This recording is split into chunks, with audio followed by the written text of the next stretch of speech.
മക്കളെ, CM kids എക്സാമിൻ്റെ paper 2 original question പേപ്പറും അതിൻ്റെ ആൻസറുമാണ് കേട്ടോ. എങ്ങനെയുണ്ടായിരുന്നു എൻ്റെ മക്കൾക്ക് എക്സാം? സിമ്പിളായിരുന്നു അല്ലേ? എക്സാം കഴിഞ്ഞു അല്ലേ? ഇനി നമ്മുടെ ചാനലിലൂടെ GK ക്ലാസ്സുകൾ പഠിക്കാം കേട്ടോ. അതുപോലെ നീ 7ാം ക്ലാസ്സിൽ നിന്ന് USS എഴുതണ്ടേ? USS ക്ലാസ്സുകൾ നമ്മുടെ ചാനലിലൂടെ നൽകുന്നതായിരിക്കും. നമ്മുടെ ചാനലിലൂടെ നൽകിയിട്ടുള്ള ചോദ്യങ്ങളൊക്കെ മക്കൾക്ക് ഉപകാരപ്പെട്ടെങ്കിൽ ഒന്ന് അറിയിക്കണം കേട്ടോ. ഒന്നാമത്തെ ചോദ്യം മലയാളം. കത്തെഴുതാം. മരിയക്കൊരു കത്ത്. കിളിയോട് ഗവൺമെൻറ് LP സ്കൂളിലെ 4ാം ക്ലാസ് വിദ്യാർത്ഥിയാണ് മരിയ. അടുത്തിടെ നടന്ന സ്കൂൾ കലോത്സവത്തിൽ പദ്യം ചൊല്ലൽ മത്സരത്തിൽ സബ് ജില്ലാ തലത്തിൽ മരിയ 1ാം സ്ഥാനം നേടി. ഈ വിജയം സ്കൂളിനും അധ്യാപകർക്കും വിദ്യാർത്ഥികൾക്കും വലിയ അഭിമാനമായി മാറി. മരിയ ക്ലാസ്സിലെ എല്ലാവരുടെയും പ്രിയങ്കരിയാണ്. മത്സരങ്ങളിൽ പങ്കെടുക്കുവാൻ അവൾക്ക് സാധിക്കുമോ എന്ന് അവളുടെ അമ്മ പോലും സംശയിച്ചിരുന്നു. മരിയയുടെ ഈ കഴിവ് തിരിച്ചറിഞ്ഞത് അവളുടെ നബീസ ടീച്ചറാണ്. ടീച്ചറുടെ പ്രത്യേക ശ്രദ്ധയും പരിശീലനവുമാണ് ഈ വലിയ വിജയം നേടാൻ മരിയയ്ക്ക് കരുത്തായത്. മരിയയെ അഭിനന്ദിച്ചുകൊണ്ട് ഒരു കത്ത് തയ്യാറാക്കുക. ഒരുപാട് കത്ത് നമ്മൾ തയ്യാറാക്കിയിട്ടുണ്ട്. അമ്പിളിമാമക്കൊരു കത്ത് എഴുതിയിട്ടുണ്ട്. അതുപോലെ മോഡൽ ക്വസ്റ്റ്യൻ പേപ്പറിലും കത്ത് എഴുതിയിട്ടുണ്ട് കേട്ടോ. ജസ്റ്റ് ഒന്ന് പറയാം. മുകളിലായിട്ട് സ്ഥലപ്പേര് എഴുതണം. അതിന് താഴെ നമ്മൾ കത്തയക്കുന്ന ഡേറ്റ്. പ്രിയപ്പെട്ട കൂട്ടുകാരി മരിയക്ക്. താഴെ പാരഗ്രാഫായിട്ട് 2 പാരഗ്രാഫായിട്ട് എഴുതണം കേട്ടോ.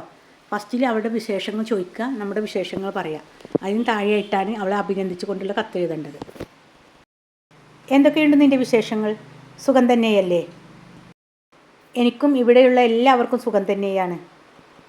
സ്കൂളിലെ വിശേഷങ്ങൾ എന്തൊക്കെയാണ്? സ്കൂളിലെ കൂട്ടുകാർക്കും നബീസ ടീച്ചർക്കും സുഖം തന്നെയല്ലേ? താഴെയായിട്ട് സ്കൂളിലെ കലോത്സവത്തിൻ്റെ വിശേഷങ്ങളൊക്കെ ചോദിക്കുക. ഏതൊക്കെ ഇനത്തിലാണ് നീ പങ്കെടുത്തത്? ഏതെല്ലാം ഇനങ്ങളാണ് സബ് ജില്ലാ കലോത്സവത്തിന് കൊണ്ടുപോയതൊക്കെ ചോദിക്കാം കേട്ടോ. താഴെ എനിക്ക് സബ് ജില്ലാ കലോത്സവത്തിൽ 1ാം സ്ഥാനം, പദ്യം ചൊല്ലലിൽ 1ാം സ്ഥാനം കിട്ടിയത് ഞാൻ അറിഞ്ഞു. വളരെയധികം സന്തോഷമുണ്ട്. മുകളിൽ ഈ പാരഗ്രാഫിൽ ഈ ക്വസ്റ്റ്യനിലുള്ളതൊക്കെ എഴുതാം കേട്ടോ.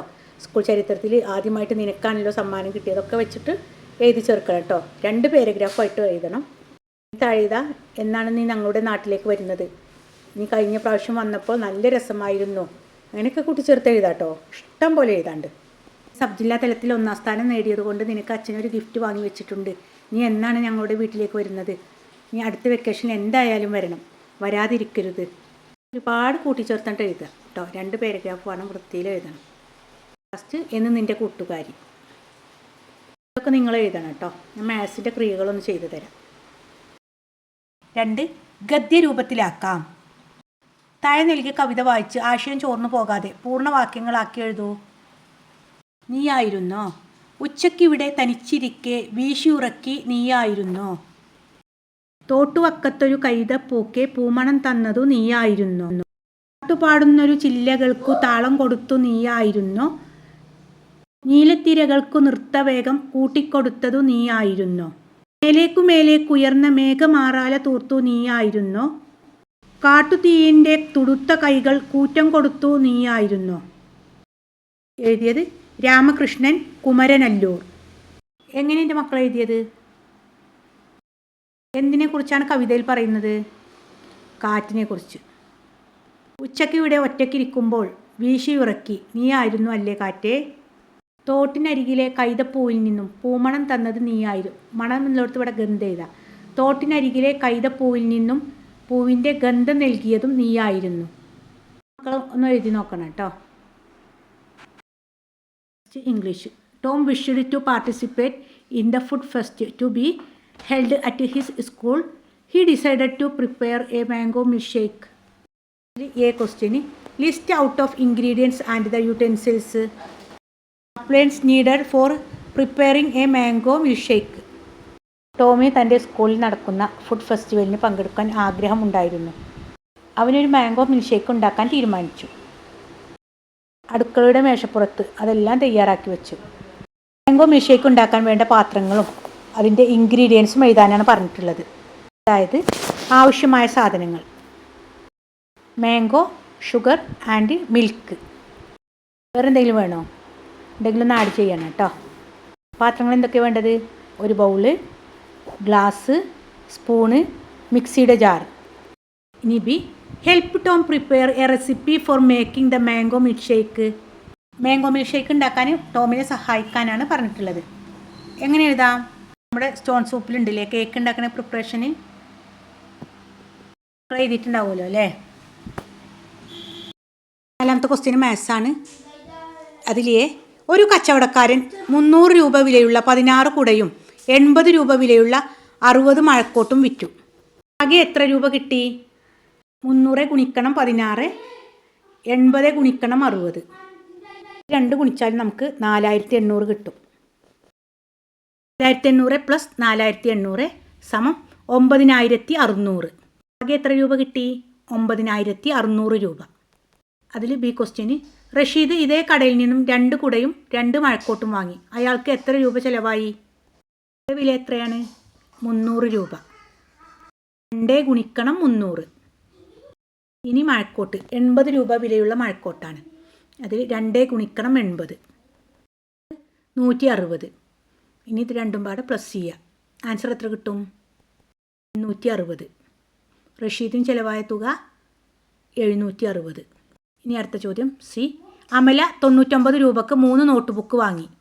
ഒരു നോട്ട് ബുക്കിൻ്റെ വില എത്ര? നമ്മൾ ഹരിക്കുക വേണ്ടത് അല്ലേ. 99 ഹരിക്കണം 3. ആൻസർ 33. ഒരു നോട്ട് ബുക്കിൻ്റെ വില 33. 5. സ്കൂൾ ഗണിതമേളക്കായി താരയും കൂട്ടുകാരും കാർഡ്ബോർഡ് ഉപയോഗിച്ച് വിവിധ രൂപങ്ങൾ ഉണ്ടാക്കുകയാണ്.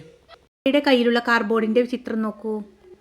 നീളം 72 സെൻറ്റിമീറ്റർ, വീതി 60 സെൻറ്റിമീറ്റർ.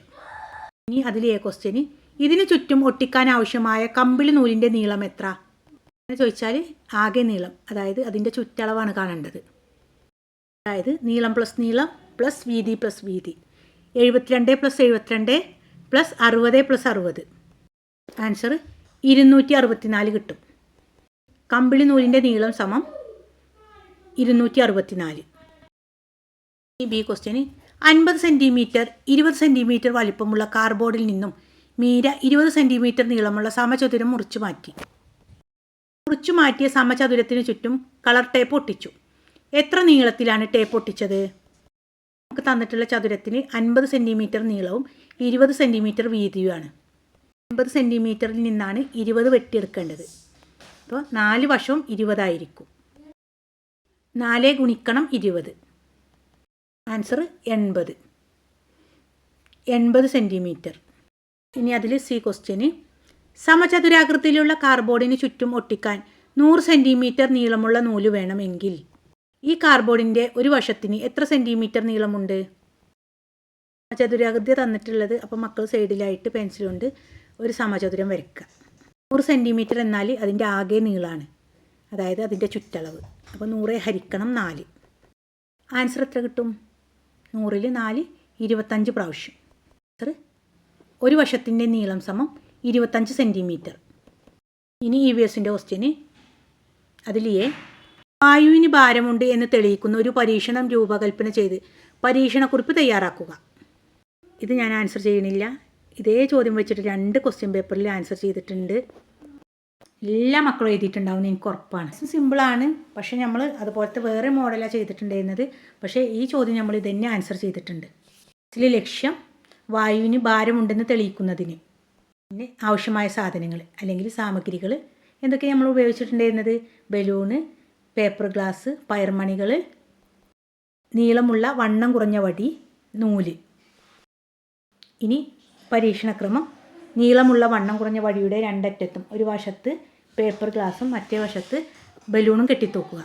അതുപോലെ തന്നെയല്ലേ മക്കൾ എഴുതിയിട്ടുള്ളത്. ഇനി പരീക്ഷണ ഫലം ഉണ്ട്, അതായത് നിരീക്ഷണ ഫലം, നിഗമനം.